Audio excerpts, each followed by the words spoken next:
We'll give everybody a chance to have a seat, and you're encouraged to come sit closer. Since it's not a service, you're allowed to sit in the front.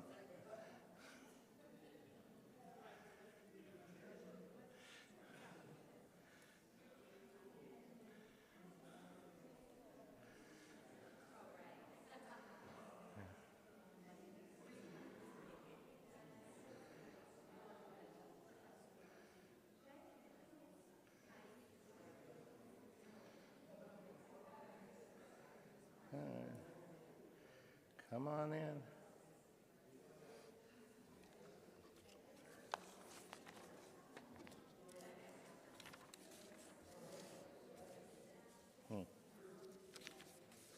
Sermon.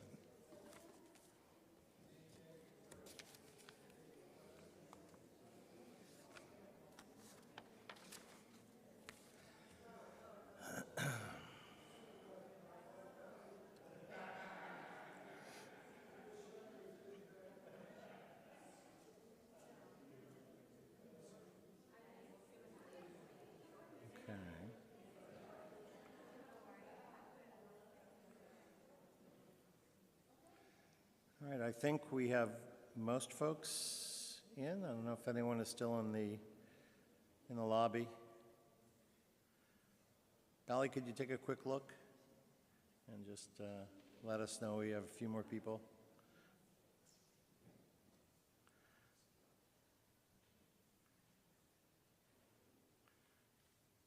Okay, okay, thank you.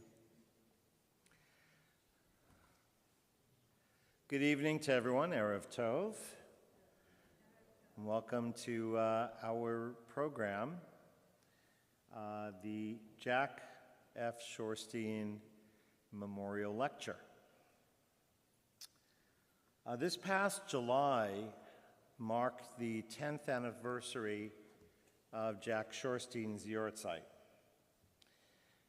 During what was a tumultuous period in the synagogue's history, back in the 1970s, Jack's wisdom and commitment helped secure the campus and building we occupy today. And it was under Jack's tutelage that we secured the religious leadership of now Rabbi Emeritus David Gaffney, whose steady hand guided our congregation for just shy of 30 years.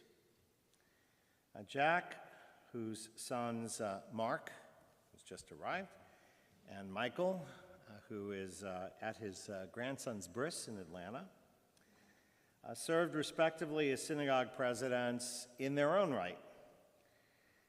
Jack had a passion and devotion to this congregation. For him, the place was more than a building, an edifice of brick, glass, and steel. It was a place of Kiddushah, a place of holiness. It stood for the continuity of Jewish life and the transmission of sacred values and traditions from generation to generation. Jack's devotion to this community can never be adequately described or communicated verbally. It can only be felt by those who understand that a synagogue is more than the sum of its parts, that its very charter and soul partake of God's eternity and God's covenant with the Jewish people.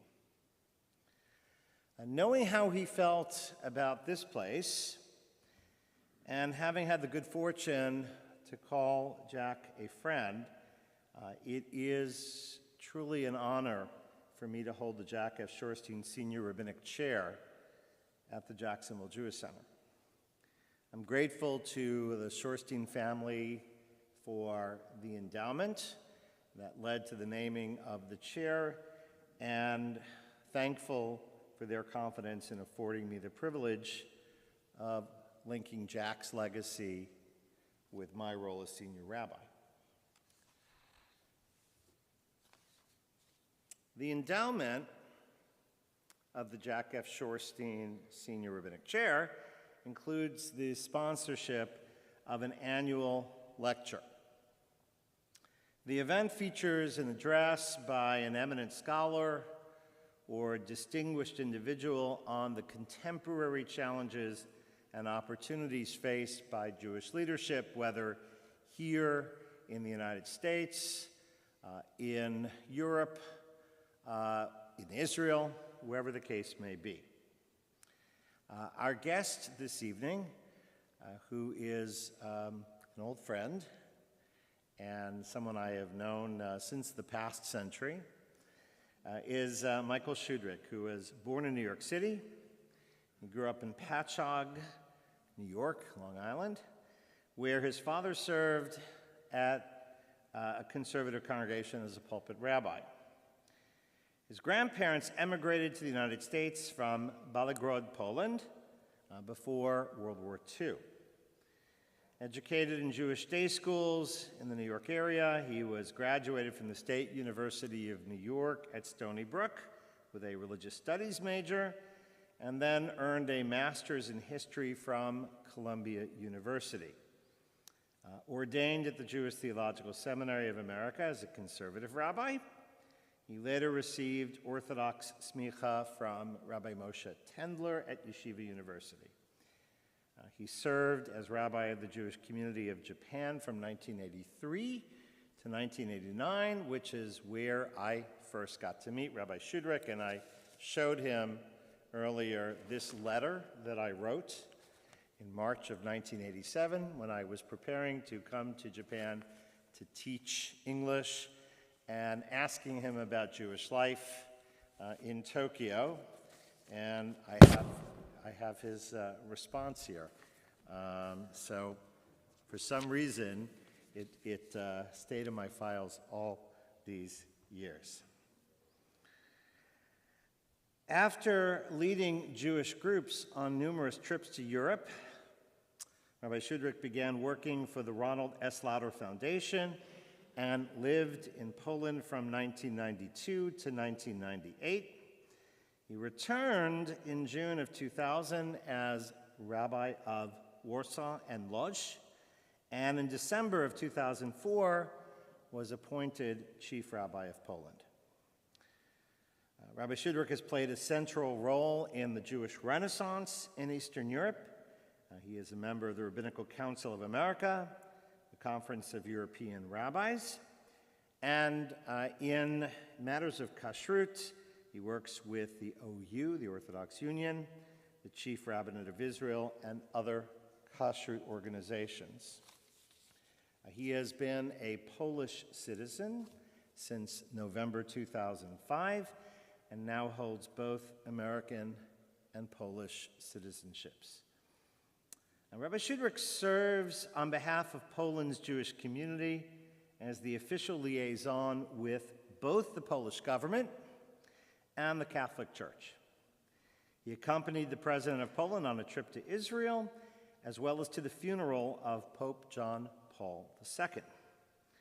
Rabbi Shudrick is credited with arranging a special blessing by Pope Benedict for righteous Gentiles who gathered for the Pope's visit to Poland. I know Rabbi Shudrick is especially proud of the time he spends counseling Poles who have recently discovered their Jewish identity. In his capacity as chief rabbi, he oversees 5 rabbis in numerous Jewish day schools and summer camps, and he works to protect and preserve mass grave sites, including more than 1,400 cemeteries and the 6 concentration camps in Poland, the death camps from World War II. Rabbi Shudrick advises the Tauba Foundation on priorities for religious, and my note was cut off here, but I said religious and something else that's important. And in February 2018, he entered into discussion with the Polish Parliament with the hope of amending a proposed animal rights law that would restrict kosher slaughter in Poland. During the same month, he implored Jewish leaders to refrain from boycotting Poland over the Holocaust law, which criminalizes any public statements that the Polish nation was complicit in Nazi war crimes. And in the last few years, he has played a pivotal role in finding asylum in Poland for refugees fleeing from conflict in the neighboring country of Ukraine. Having had a chance to visit Rabbi Shudrika last summer and spend some time in Poland, I was able to see firsthand some of the precious and sacred work that he does. So it is my pleasure to welcome Rabbi Michael Shudrik to our community.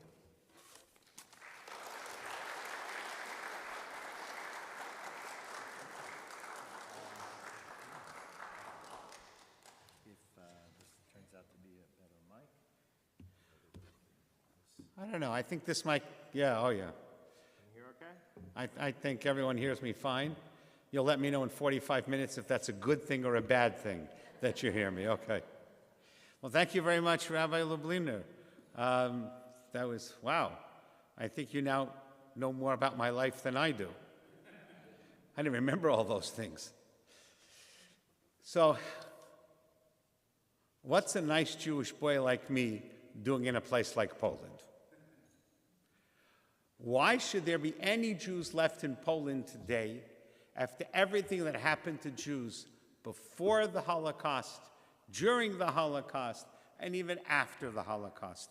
September 1st, 1939, World War II begins. And at that point, there are 3.5 million Jews in Poland, the heart, the soul of the Ashkenazi world. Only 5 years later, 90% no longer alive, having been murdered by Germans and their accomplices. That statement is so horrific, most people don't think how many survived. 10% survived.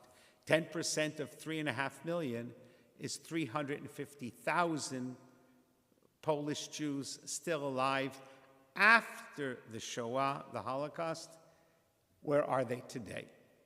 350,000 is quite a big number.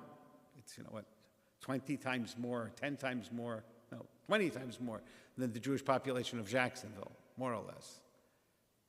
The vast majority of Polish Jewish survivors leave Poland in the 25 years after World War II. If you wanted to feel safe saying the statement, "I am a Jew," it made good sense to leave post-Holocaust, Soviet-occupied, communist Poland. So most of the Jews left, but not all the Jews left.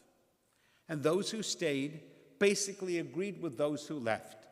Stay Jewish, leave communist Poland. Stay in communist Poland, stop being Jewish, to the extent that they often didn't even tell their children or grandchildren that they were ever Jewish. And so this deep, dark secret stays a secret for 50 years, 1939, 1989, communism falls in 1989, and after 50 years of hiding, these not-so-young survivors were then confronted with the question, do I feel safe enough today to tell my children, grandchildren, friends, colleagues, neighbors that I'm really Jewish? Since 1989, thousands of Poles, and perhaps it's tens of thousands, have discovered they really have Jewish roots. That's the story of Polish Jews today. It's the story of the blessing of democracy. It's the story of expect the unexpected.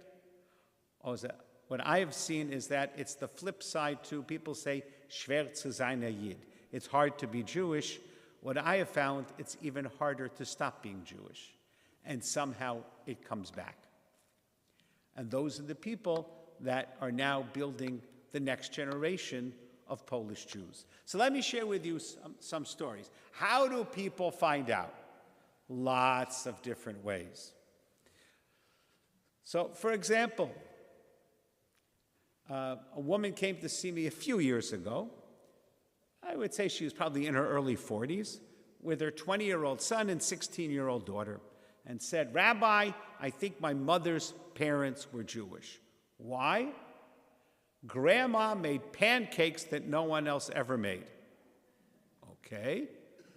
Everyone's grandma makes something that no one else makes. And I never saw these pancakes until I bumped into an Israeli tour group a few years ago, and they were traveling with a box of my grandmother's pancakes, a box of matzah.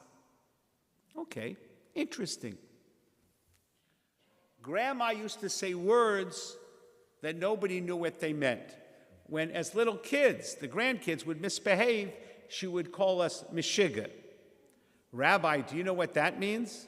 I said, "That's my expertise."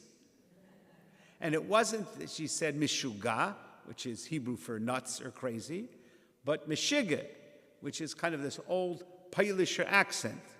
And you could hear her grandmother saying the word. She said, and Grandma used to like to play cards. Whenever she had a bad hand of cards, she would say, "Ai vai." "Rabbi, what does that mean?" Well, another one of my specialties is "Ai vai." And then a few other things, and she ended with, "Rabbi, I remembered as a little girl, whenever Grandma served us meat, she would not let us drink milk afterwards." Now, if that's not clear what that means, please sign up for Rabbi Lublinner's Introduction to Kashrut immediately. And so we have a story here where Grandma is trying to pass on some kind of Jewish cultural, religious knowledge, but too traumatized to say the sentence, "I am a Jew." And so this woman turns to me and says, "Rabbi, am I Jewish?" So I said, "Well, from what you tell me, there is no other rational explanation but that your grandparents must have been Jewish. Therefore, your mother is Jewish. Therefore, you're Jewish. Your kids are Jewish." I said, "And your story is so compelling, there's not even an irrational explanation." I said, "But, today we like documents." So I looked at the 20-year-old son, and I said, "Go see if you could find your grandmother, great-grandmother's birth certificate." He came back 9 months later. He found his great-grandmother's birth certificate, which had her mother's name on it, which was Ruchalaya. I think it was Lemberger. But Ruchalaya by itself is pretty good. And at which point, we realized that there was no question. Or as I like to say, in rabbinic halachic terms, that is a story that we call a slam dunk. I know it's a football town, but I figure basketball still is, not known about. So, and then the young man, 20, gets into it, starts coming to shul, starts coming to classes, ends up going to Vienna for a semester, comes back, gets himself accepted in for a second MA at Harvard University. This is a few years ago. That was back when it was a Yiddish shenachas to be going to Harvard.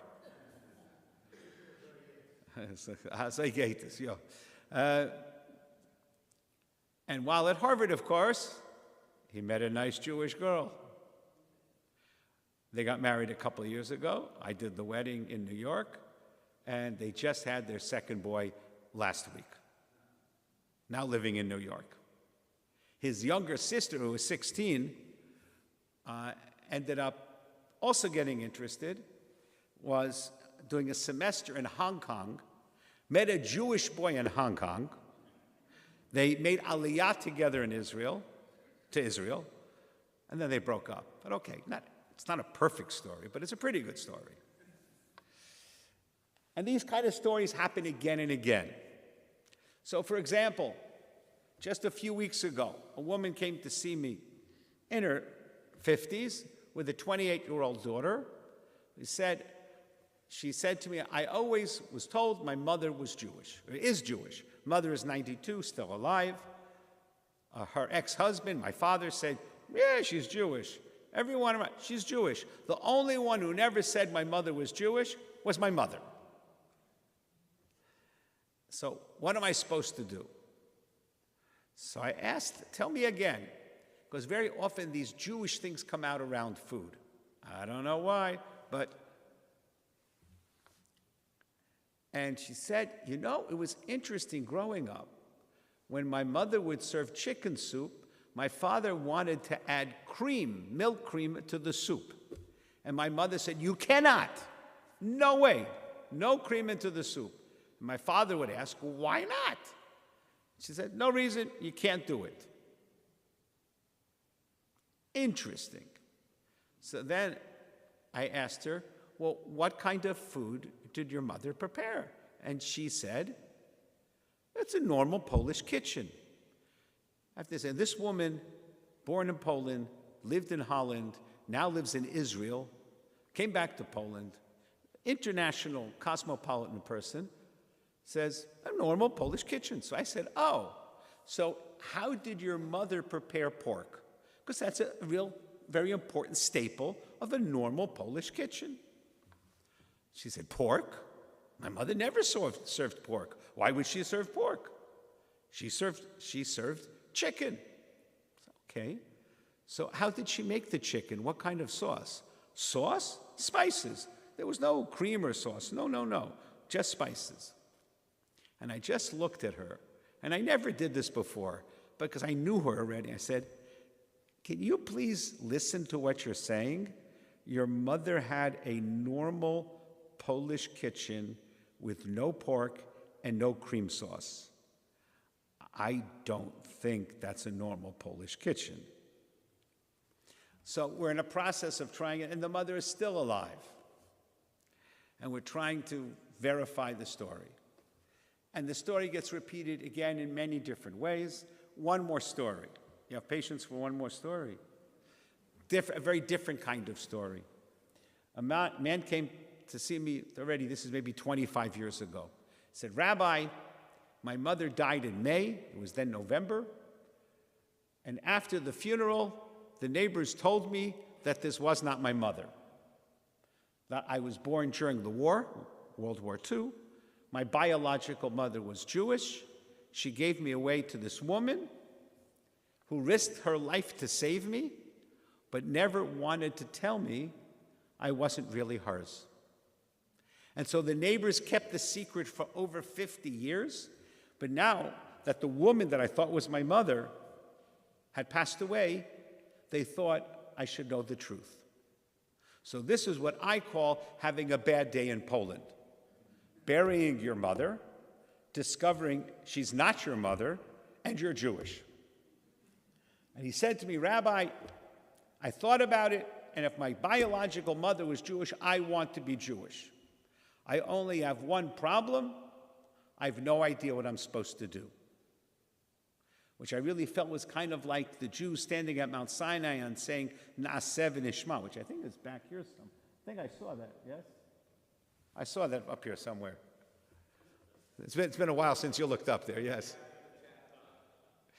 So which means we accept, now tell me what's in it.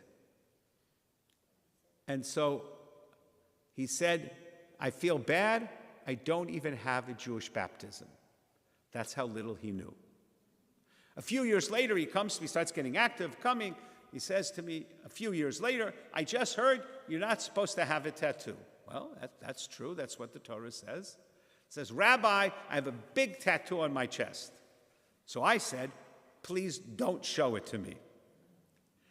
What am I supposed to do? So I explained to him, I said, when you had the tattoo, you didn't even know you were Jewish. So you didn't know you weren't supposed to. So there's no problem. Yeah, there's no sin. God loves you. Relax. Now, this nice man, being a normal Jew, didn't believe what his rabbi told him.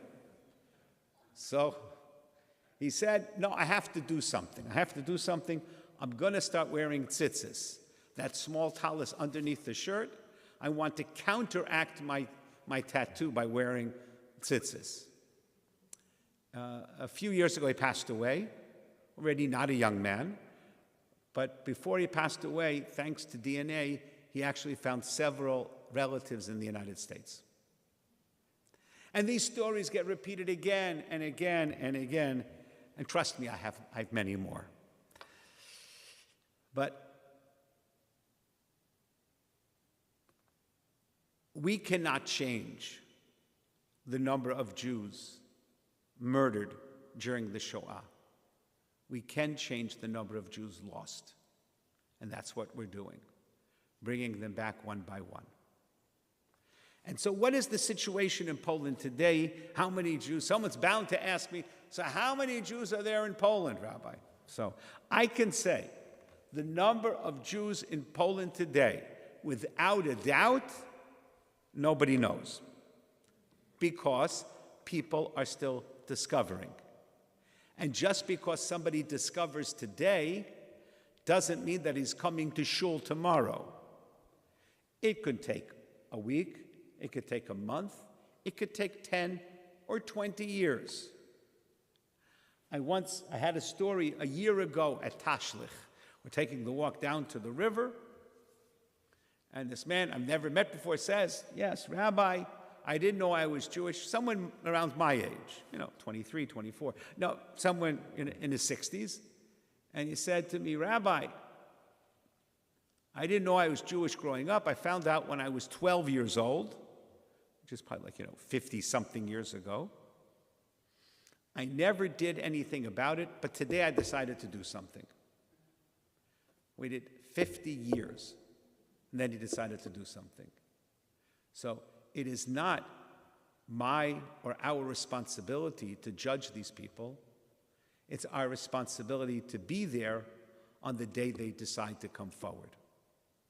And that's what we're doing. And so, how many Jews are there in Poland? We don't know, but in Poland, they just released the most recent census a few months ago. And in Poland, you can put down Jewish as an ethnic religious minority. Is this a good idea, a bad idea? That's a different discussion. In Poland, you can. The last census was released 12 years ago, and there were 7,000 people, more or less, who wrote that they were Jewish. In this most recent one from a few months ago, it was 17,000. 10,000 more, and this is not immigration. These are people who are in Poland the whole time, but now feel comfortable enough to say, I am a Jew, to put it down on a government census application. So if it's 17,000 on the census, it's at least 2 to 3 times more. Whatever the real number is, we're never going to get there. But we have a chance to get one more. And that's what we're trying to do. And that's what we are doing. So what do we have in Warsaw today? On a Shabbat morning, you have 5 different places where you can go to services. Now, personally, I would prefer if everyone came to my shul. I will not deny that. But there is the main synagogue, where I'm the rabbi, the Nozik synagogue. There is Chabad. There is Eitz Chaim, which is not Orthodox. In Poland, it's liberal. There is Beit Polska, which is also Reform, and Kitov, which is Masorati or conservative. So, while yes, I would prefer that everyone would come to my shul, that's not normal. And the fact that we now have 5 different places is a testament to our vitality and to the fact that we are beginning to reach what we call critical mass. We also have a day school from pre-K through high school. We may be one of the only Jewish high schools that we actually opened during COVID, because we have to do everything the wrong way. So between the pre-K, elementary, high school, we have over 250 students. Not all of them Jewish, but all of them must attend all classes. We opened Hillel, like we have here in the United States, Hillel, on the university campuses. We opened Hillel about 8 years ago, from scratch, from zero. And this past year, Hillel Poland has serviced over 420 students in Warsaw and Krakow, and now they're opening hubs in Lodz and in Wrocław. It's something we're very proud of, especially since my wife started, created, and runs Hillel. So that's an additional reason why we're very proud of it. And we have second generation, and we have a veterans group, which is very interesting, what armies they fought in, because a lot of it was partisans. We have children of the Holocaust, people who were children during the war, basically given away by their parents, hidden by non-Jews. We have a JCC. It's beginning to look like a Jewish community. And I sometimes wonder how the Jewish world would be different if in 1572, 80 years after the expulsion of Jews from Spain and then later from Portugal, we could have gone back into the Iberian Peninsula and worked with the grandchildren, the great-grandchildren of the original Anusim Marranos. We never had the chance. And yet 500 years later, 500 plus years later, we still read stories about someone in New Mexico or Peru or in Spain and Portugal lighting candles on Friday night in a hidden place, and they don't know why. We are not 500 years later in Poland. And the only obstacle to help our 21st century Marranos is our own will to help. And this is where I used to end. But I do want to add two more things. First, what happened in February 2022 when Putin aggressively invaded democratic Ukraine, in case you're not sure where I stand on this subject. At that point, millions of Ukrainians fled over the border into Poland, and among the millions that came through, there were thousands and thousands of Jews. Some of them made Aliyah, about 16,000, 17,000 made Aliyah. Others continued on to Germany, the United States, Canada, somewhere else. And some thousands stayed in Poland.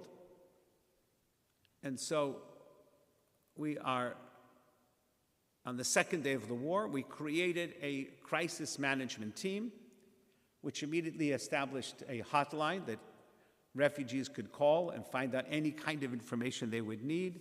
We provided, thanks to our work with JFNA, JDC, we were able to provide housing, food, education at our Jewish school, helping to get the medical care,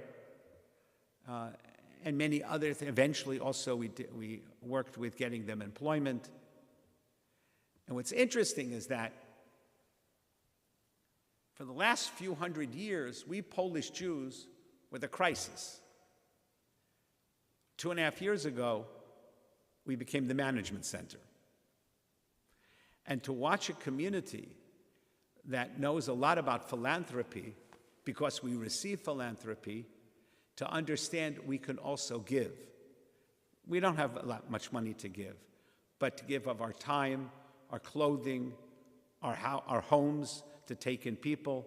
It was really an amazing thing to see and watch this community see that they can also be part of the Jewish world, they could also give. And we still have at least a few thousand Ukrainian Jews in Poland, of which 35 are in our Jewish school. And I'd like to share with you the following statistic, which is important. 2.5 years ago, every Ukrainian student was tuition-free. They were refugees. They came literally with the clothes on their back. Now, 2.5 years later, a quarter of the parents are paying full tuition. Half need some help. I'm sorry, a quarter still needs some help, and half we supply full tuition. And so it's showing that the refugees are beginning to become part of the community and getting stronger. And we're very much trying to empower them to become independent and to become also part of the community. And that's the Ukrainians. And I can tell you many, many stories, but enough. October 7th.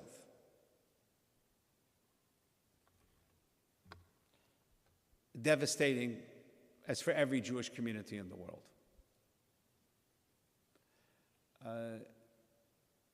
And of course, immediately, you told me before, by that Monday, you had a service here. We also had one in Warsaw. A full shul. And from then on, doing pro-Israel demonstrations, marches. I actually succeeded at one point at the beginning to, in the subway stations, the metro, the subway stations of Warsaw, there's electronic advertising. And so I worked with the city of Warsaw that in the 5-minute loop, because it's a 5-minute loop of the electronic advertising that changes every 15 seconds, that they gave us 15 seconds to dedicate it to the hostages. And every day a different hostage was highlighted. And did it help? It certainly didn't hurt. And to raise awareness and to let people who are walking through the subway station to know that this is something they can't forget.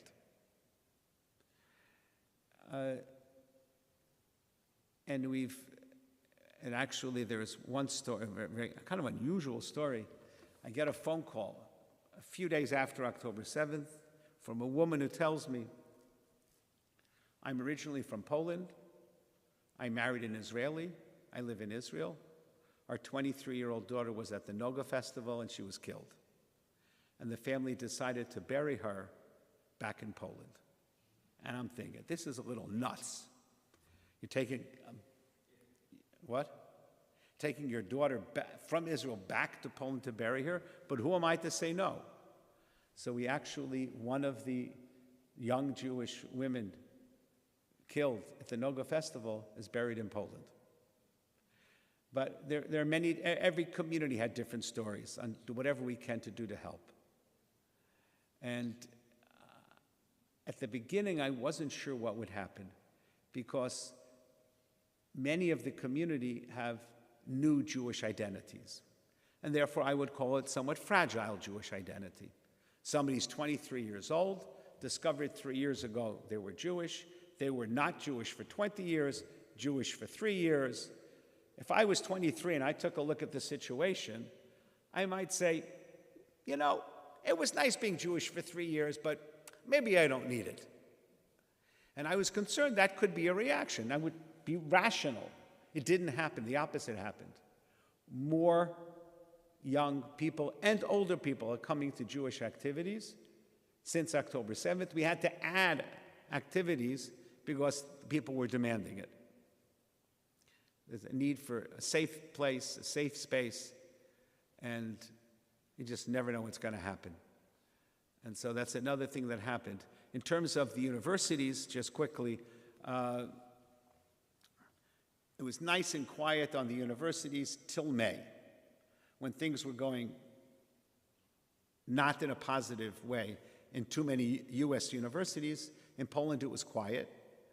And in May, they started, a handful of people started with the tents at the the University of Warsaw. 30 people were living in the tents. 10 of them were students. 20 had nothing to do with the university, which is not dissimilar to Colombia and other places. Well, it's even actually a higher percentage in Poland. And at one point, they blocked the entrance to the university, at which point the president of the university called the police and they removed them. Said, you can't block the entrance to the university. And since that time, we've been working with the president of the university to do seminars. And this is interesting. I wanted to do seminars for students on anti-Semitism and the dangers of anti-Semitism. And he said, first we have to do it for the professors and the administrators. said, interesting. And there was pressure on him to cut all ties with Israeli institutions of higher learning. He told me there's no way he's doing that because it's good for his university.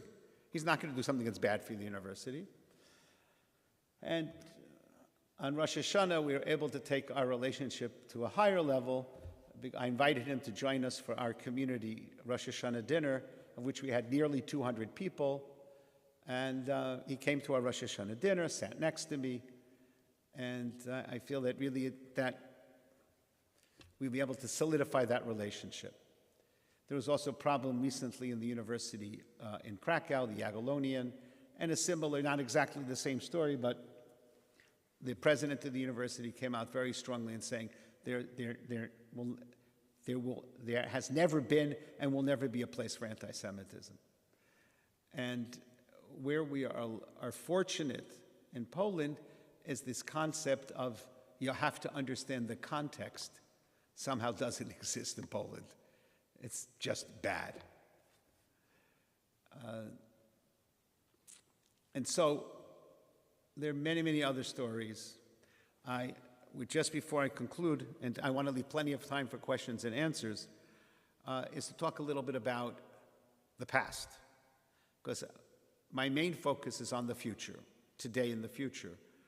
But Poland also has an unbelievable past. About 1,000 years of Jewish settlement in Poland. And so in 1939, at the outbreak of World War II, there were about 1,400 Jewish cemeteries that were serving the needs of 3.5 million Jews. Today, 2024, with some tens of thousands of Jews, we have 1,400 Jewish cemeteries to take care of. That's the scope of the challenge. We will not be able to save every cemetery, but we're going to try. And we have worked with the government, we work with Jews around the world to do everything we can to, number one, make sure that no cemetery is desecrated today, and number two, as much as we can, to properly demark the boundaries of the cemetery so no one should ever try to build over a cemetery. In addition, about 12 years ago, it was brought to my attention that there are mass graves in Poland, unknown mass graves. I studied the Holocaust. The mass graves were to the east, the Ukraine, Belarus. And the Jews of Poland died of starvation, illness, and being shot in the ghettos, and overwhelmingly in the death camps. But because half of the Jews murdered during the Holocaust came from Poland, 3 million, even a small percentage is tens of thousands. And we have now merited to secure, to put up a matzeva, to make sure that it will be remembered, over 100 mass graves in the last 10 years. Not a mass grave of 100 people, but 100 different mass graves. Some of them had 1,000, some of them only 2 or 3. And when we do that, it's very important that we engage with the local community, because, we're going to go back to Warsaw, and we could be 3, 4, 5 hours away. And so at every unveiling of the monument to this mass grave, we make sure that the mayor is there, the local priest, the local school director. And the school director brings students. We did one just last week in Adampol, which was a small work camp outside of Włodawa, not that far from Sobibor. 600 Jews were killed, and we had there both children of survivors, along with Polish dignitaries and the school. And they have a tiny school there, so they had like 15 students. But I feel that when I watch the faces of those students, they're going to watch the mass graves now. They're going to take care of them. And so that by working together with others, we always accomplish a lot more. I could go on for a long time, but I'm going to stop now and to say that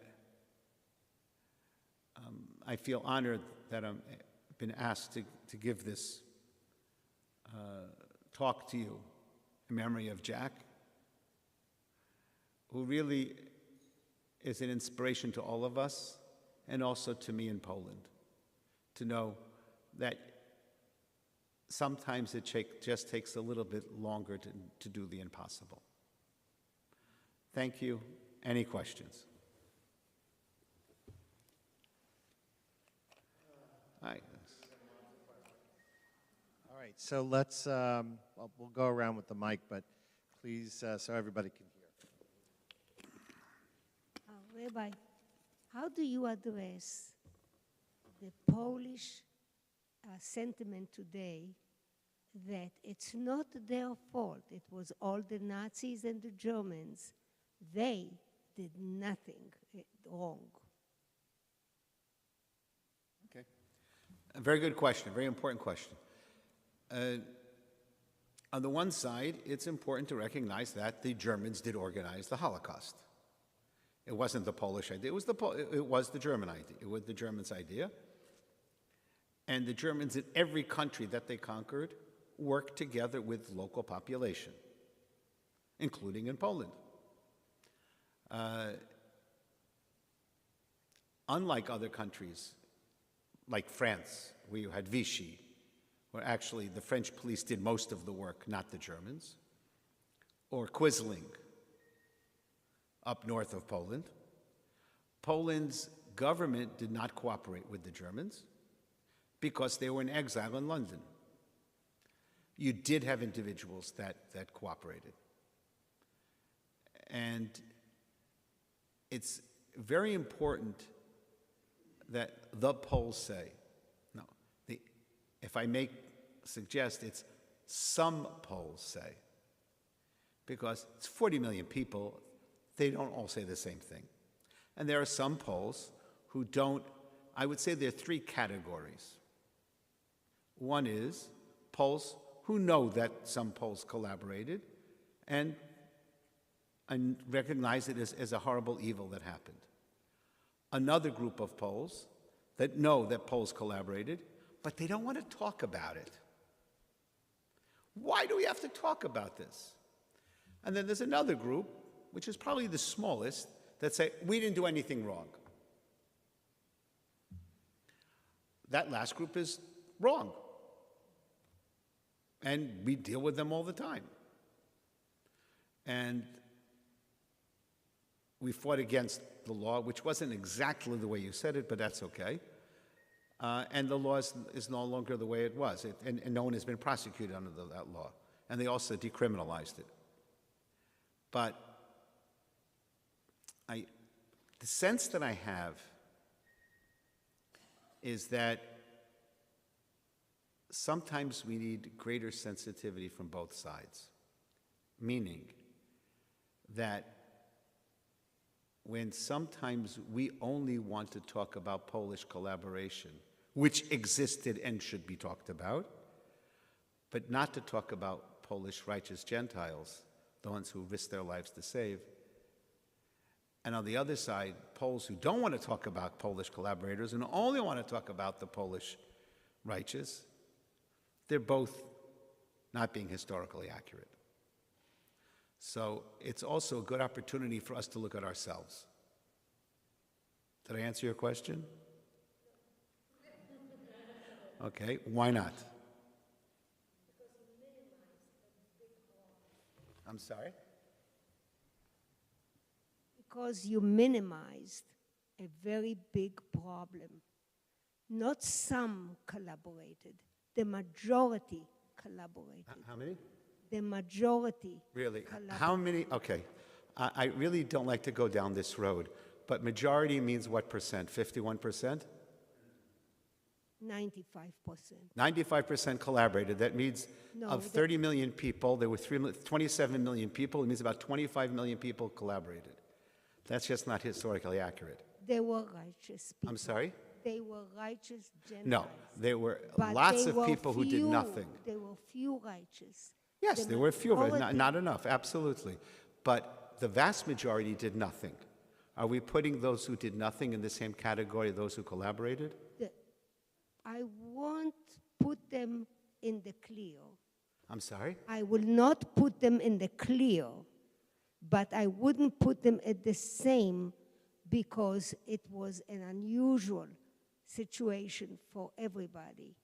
However, the onlooker, as Ali Wiesel said, are very responsible. We cannot take the responsibility completely away from them. You're absolutely right. And also, the ones who pointed and said, she is Jewish, I know her, I know the That's a family. collaborator. That's a collaborator. That's not an They were collaborating. Absolutely. So the majority of and the ones who took the homes from the Jewish families and set themselves there, and even if you would come back, they wouldn't let you in because they were afraid that you came not just to see painfully what once was, but you came, in their opinion, to take away their home. It wasn't their home. It was a Jewish home for centuries, when they, in the 16th century, were invited by the king and contributed greatly to Poland, who betrayed them shamefully. I'm going to suggest that maybe we continue this after so that there's other people who have questions. Roy. Of course, we have security here at our synagogue. What kind of security do you have at your synagogues in Warsaw? Okay. We do have security. We have our own security. We have also police protection. But in Europe, often, at least in Poland, the security is as much as a concern for Taliban, Hezbollah, ISIS, Hamas, as it is for local anti-Semites. But we do, unfortunately, very sadly, we do. I'm sorry? No. No. Back here. You spoke about bringing school children to the... A little louder, please. Oh, you had spoken about bringing the school children to the unveiling or the masquerade. Are children throughout Poland educated about the Holocaust? Okay.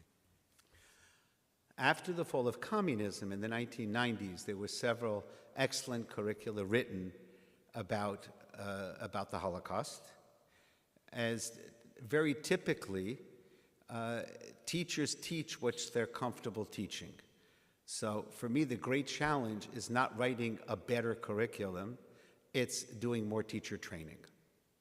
And at this point, we need to not only educate about the Holocaust, but about Jewish culture in general. It's there, but we have a long way to go.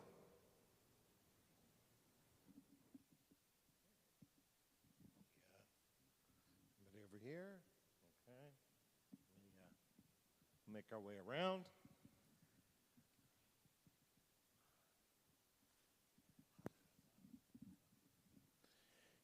Can you speak for a moment about anti-Semitism in Poland today? Okay. So anti-Semitism in Poland today is at the unacceptable rate of the rest of Europe, except certain countries where it's worse, like France, England, Austria, Scandinavia, Spain, Greece, Turkey. We don't count Turkey as Europe anymore anyway.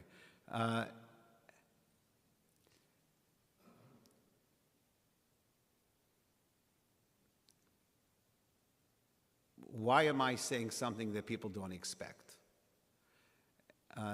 What happened is with the fall of communism, there was a tremendous upheaval, economic, commercial, also social. Poles, had the choice about how did they want to build their now new old Poland, post-communist. And so there's a definite rejection of communism, of fascism, And for many, there was also a rejection of anti-Semitism. Why? Because, in fact, that it existed before. So therefore, they said, well, we don't want everything from the past to continue. Of course, not everyone said that. The additional factor is the teachings of John Paul II, the first pope to say in 2,000 years that anti-Semitism is a sin according to the Catholic Church, which is a very important statement, particularly since that institution was one of the main sources of anti-Semitism for 2,000 years. And so that makes him even more of a brave person. And while John Paul II changed the Catholic Church, he changed Poland even more. And that was all true till about 5, 6 years ago. Actually more now, about a little bit more. But when this current government came into power a year ago, which is center-left. Before that, we had 10 years of right, not even center-right, but right. And they very much, as you correctly did say, didn't want to talk about collaborators. And while we're not supporters of anti-Semitism, didn't like to condemn anti-Semitism often because some of their supporters were saying that.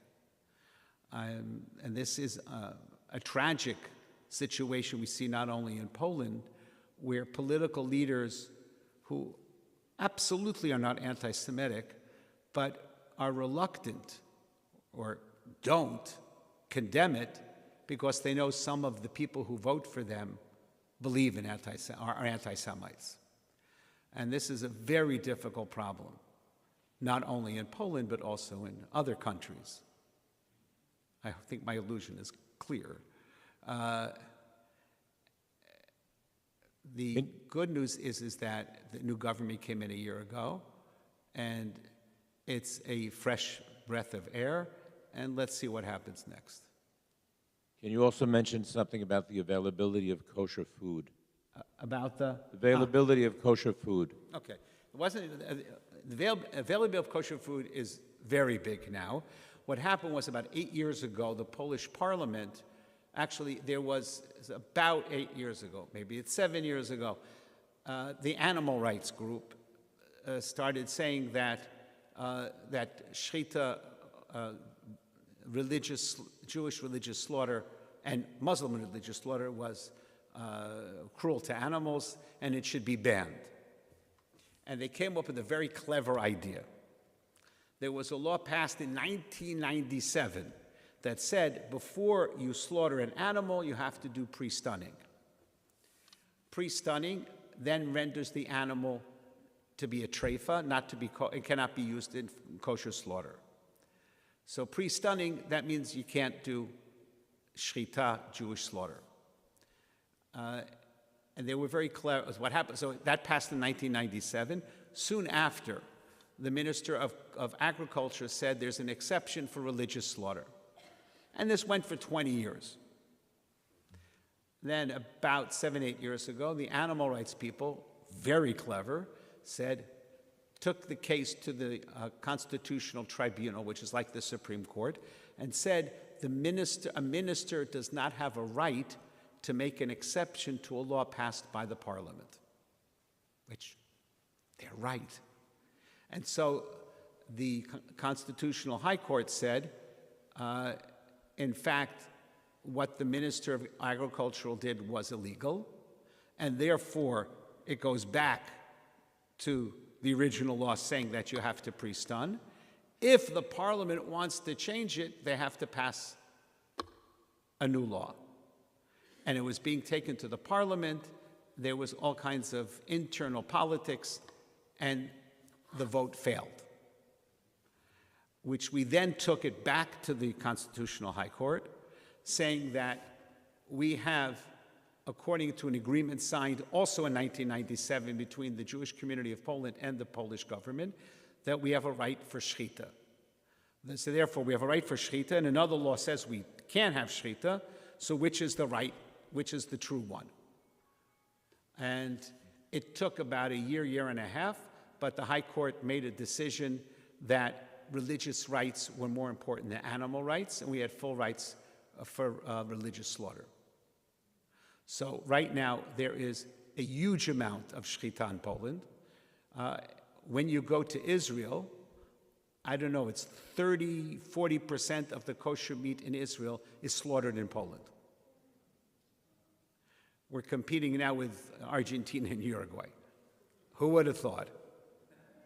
So there is actually a fair amount. It's not like the United States, but there's a growing amount in also others. I don't want to go on all the details. The kosher food situation has gotten much better. Anti-Semitism can manifest itself in multiple ways. How does it rear its ugly head in Poland? Okay. Where do you see anti-Semitism in Poland? You can have the classic, sometimes graffiti. Sometimes it has happened, where, for example, about a year ago, not a year ago, half a year ago, there were a Molotov cocktail thrown at my synagogue.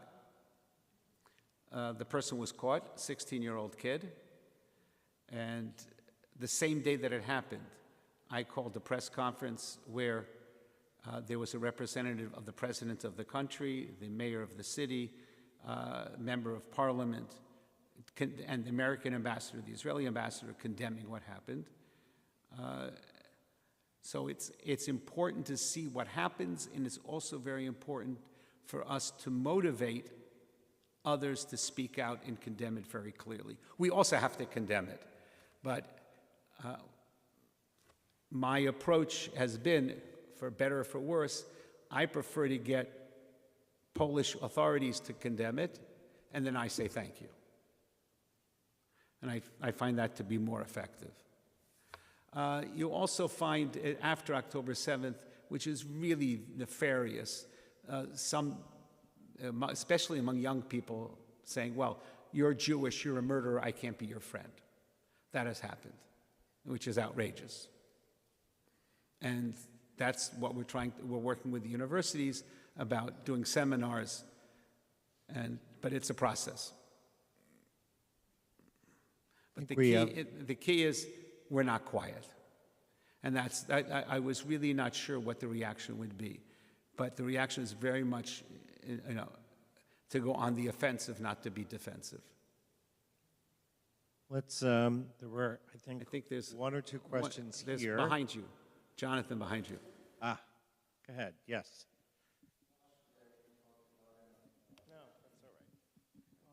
Rabbi, I had one question, but I better make my comment first, and it could be a little offensive. I happen to be a veterinarian, and maybe a few thousand years ago, people didn't realize how sentient animals can be. And possibly when you do things that people who are emotionally sensitive to the needs of animals and how brilliantly intelligent animals can be, possibly there should be some thought about how the religion impacts those around the world who truly love and are concerned about the welfare of animals. Now I'll ask you my question. My question has to do with something probably most people in this country don't even know about. Recently, there was a murderer, an Arab, Muslim, whatever, and apparently he attacked a synagogue in France, killing a few people. And he escaped justice by leaving France and was convicted in absentia, and recently was shockingly allowed to become a professor at a university in Canada, talking about social justice after he was convicted of killing Jews in a synagogue. So my question is this: you're a great man, a religious leader, but you're part of a country that's part of a greater entity, the European Union. Is it not possible, or does the European Union collectively not speak out on Jewish issues? Because then you've got the issue of this evil person now getting ready to teach in Canada, but you've also got someone like Albanese, who's a vicious anti-Semite repertoire for the UN, who constantly condemns Israel. So what is Poland doing to gather support for the entire European Union to deal with these issues, small or great? Okay. What Poland is doing is not enough. And I have problems with it. This new government, the previous government was pretty much Eurosceptic, was fighting with the European Union all the time. Poland lost billions of dollars in funding from the European Union because they were violating this and that law. This current government wants to show the European Union that they're good guys, they listen to the European Union, we're all together, we're one group, and therefore has wrongly and tragically been afraid to be a leading voice. They're now going to be, they're looking to be more like consensus and not saying, you guys are wrong, we're wrong, we have to do it better. And it's a discussion that I have, and I haven't won yet, but I don't give up. I think we have time for maybe 3 more, and then I would encourage people, we will have a dessert reception immediately following in the Cohen Dubo lobby, so to continue the conversation there. But let me, is there one over here? I know there's one back there.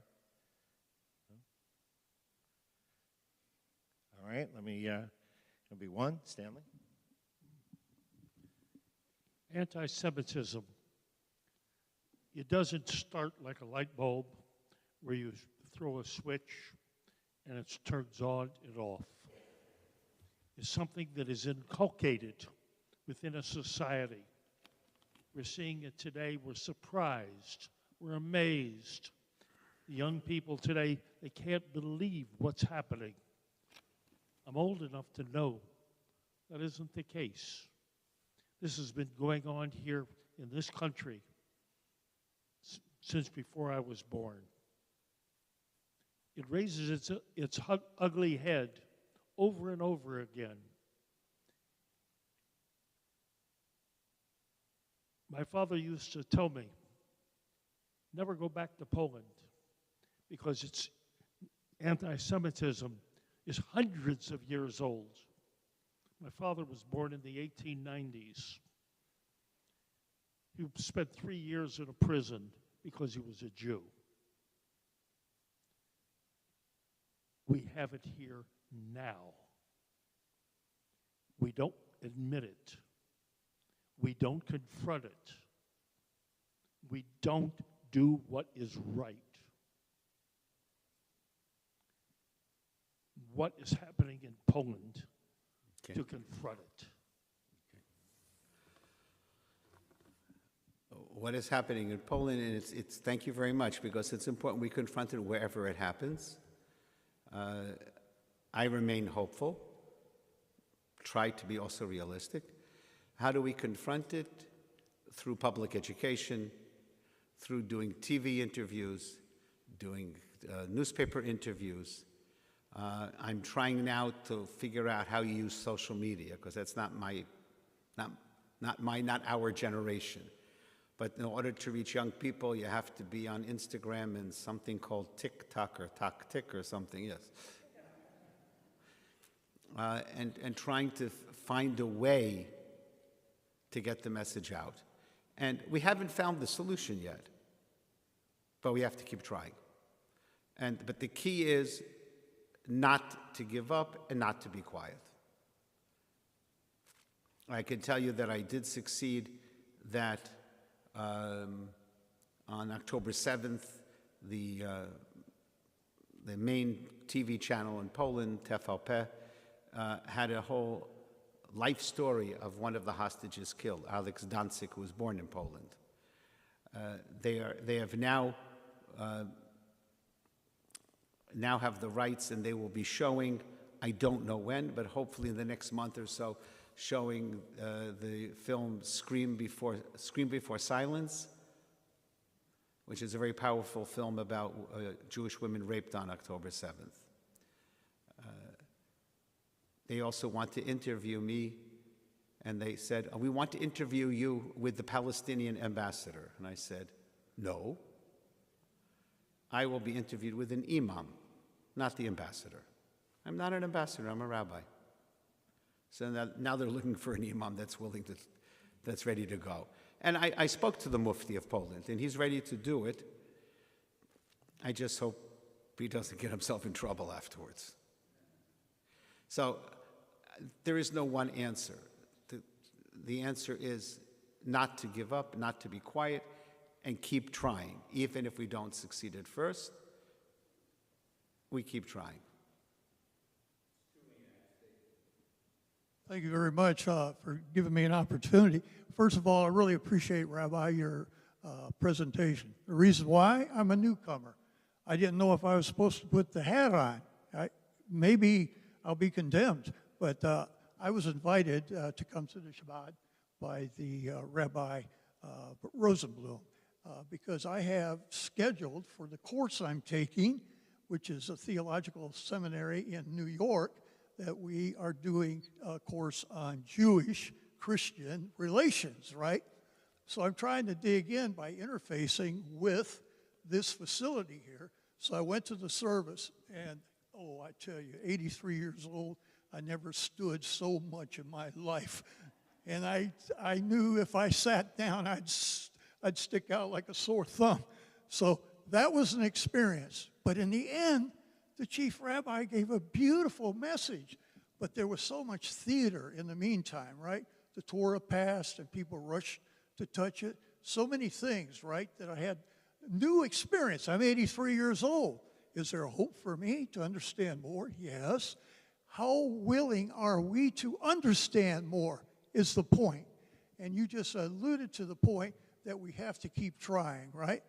So I know that anti-Semitism didn't start here, not surrounding World War I or thereafter, but it's a 2,000-year history, and we have really been studying that. So I'm here. Tomorrow I have an appointment with the Rabbi Rosenblum because I have to interview a rabbi and report back. One of our students is from Poland, and he's having trouble connecting with a rabbi in Poland, so I need to get your contact information, give it to him. Now, in conclusion, I do want to say that we are going forward as a people.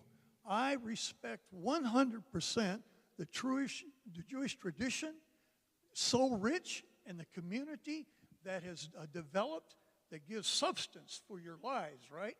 So it's good to be among you, right? So the point is, I came out of German, heritage. My grandparents came over in 1923 when my mother was 2 years old, dairy farmers, because they wanted to get out. The deal is we have problems in Christianity, and now there's a lot of confession. One is Luther, Protestant, the Reformation, the break from Catholicism, historical, as we say, dispensational happening. But here recently, one of the synods in the Lutheran Church did a formal apology. Apologies now are coming forth. Just 2 weeks ago, President Biden apologized for what we did institutionally against the Native Americans. 500 schools where we took the kids out. It's a tragedy. So now more and more, the forgiveness and the willing for those that were perpetrators to understand that apology is in order. So we're going to improve. There are issues that I'd like to talk to someone more about, and it has to do with some of the Jewish traditions, and I don't know if they're going to last. What's the one where they do the foreskin, cut it? That's called Brit Milah, but I think maybe we'll take that offline. Okay, so you said we'll take it offline. It's too hot. All right, we have one last question, and then we'll call it an evening, invite everybody to the reception. Susan, you are the last links. Thank you. You spoke a lot about generally in Poland and more specifically in Warsaw, can you spend a little time talking about Krakow? I know it's 3 hours south, but I know it's under your supervision, so to speak, and I'd love to know more about the current situation. I visited 15 years ago. I do intend to visit again. That's where my family is from. I'm sorry, which place? Krakow. Radom. Krakow.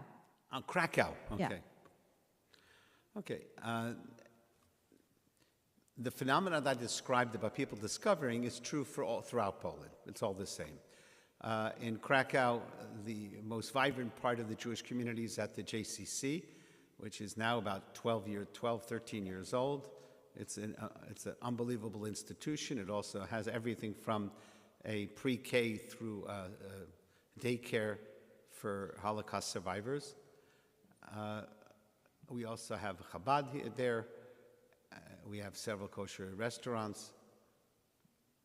And each of the communities have their uniqueness, and each of the communities share pretty much the same story of discovery. I want to say thank you to Rabbi Shudrick for joining us this evening.